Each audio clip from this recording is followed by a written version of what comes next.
আমাদের স্মরণে রাখতে হবে যে 2013 সালের সেই শাপলা চত্বর গণহত্যার পর এই প্রথম আমরা আবার মুক্ত বাংলাদেশে, দ্বিতীয় স্বাধীন বাংলাদেশে এরকম একটি মহাসমাবেশ করতে সক্ষম হয়েছি।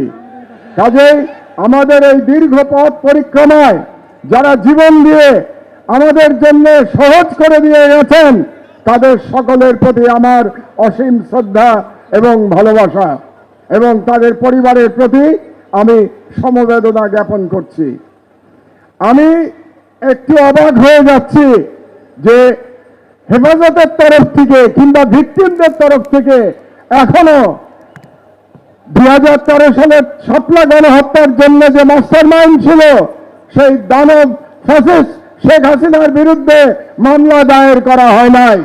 আপনারা কেন এখনো মামলা দায়ের করেন নাই আমি জানি না।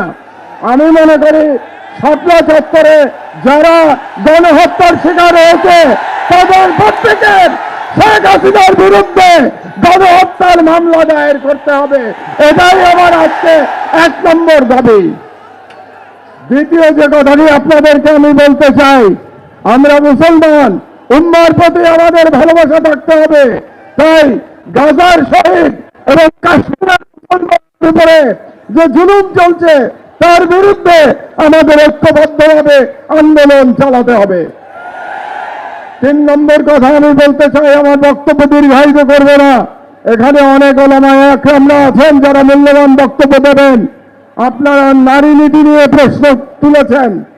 এ ব্যাপারে প্রথমে ডক্টর ইউনূস সরকারের প্রতি আমার একটি প্রশ্ন আছে যে আপনারা কেন অপ্রয়োজনীয় ইস্যু তৈরি করছেন?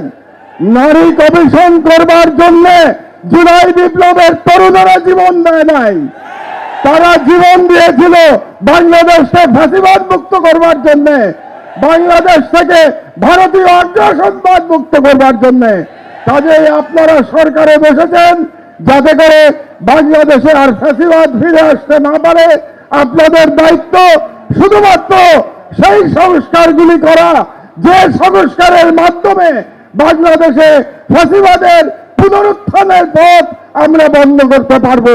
কাজেই ডক্টর ইউনূস সরকারের প্রতি আমার বাংলাদেশের একজন প্রবীণ নাগরিক হিসেবে পরামর্শ থাকবে, আপনারা অপ্রয়োজনীয় ইস্যু তৈরি করবেন না। এবং আমরা দেখতে পেয়েছি আপনারা অনেকগুলো অপ্রয়োজনীয় সংস্কার কমিশন করেছেন। এই সমস্ত সংস্কার কমিশনের কোনো প্রয়োজন ছিল না। আপনারা রাষ্ট্রের সম্পদ এবং সময় নষ্ট করছেন। আমার অনুরোধ, এই সমস্ত কমিশন আপনারা বাতিল করে দেন। এই সমস্ত কমিশনের কোনো প্রয়োজন নাই। আর আলেম ওলামাদের কাছে আমার নিবেদন, আপনারা নারী নীতি নিয়ে লড়াই করতে গিয়ে বৃহত্তর লড়াই থেকে সরে যাবেন না।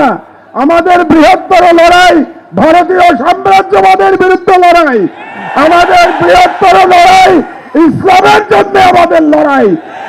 আপনারা যদি নারী নীতির মতো একটা ইস্যু দিয়ে আন্দোলন করেন তাহলে আমাদের যে বৃহত্তর আন্দোলন এটা ক্ষতিগ্রস্ত হবে। কাজেই নারী নীতির অবশ্যই আপনারা প্রতিবাদ করবেন, কিন্তু তার মানে এই না যে আমরা মূল লড়াই থেকে সরে যাব। মূল লড়াই থেকে আমাদের সরে যাওয়া যাবে না। এই জন্য আপনাদের কাছে আমার আহ্বান, আপনারা ঐক্যবদ্ধ থাকবেন। আমি বিশ্বাস করি বাংলাদেশের আলেম সমাজ যদি ঐক্যবদ্ধ থাকে তাহলে বাংলাদেশের স্বাধীনতা কেউ ছিনিয়ে নিতে পারবে না।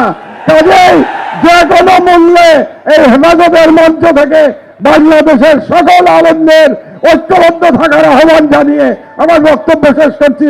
আল্লাহ হাফেজ। বাংলাদেশ জিন্দাবাদ।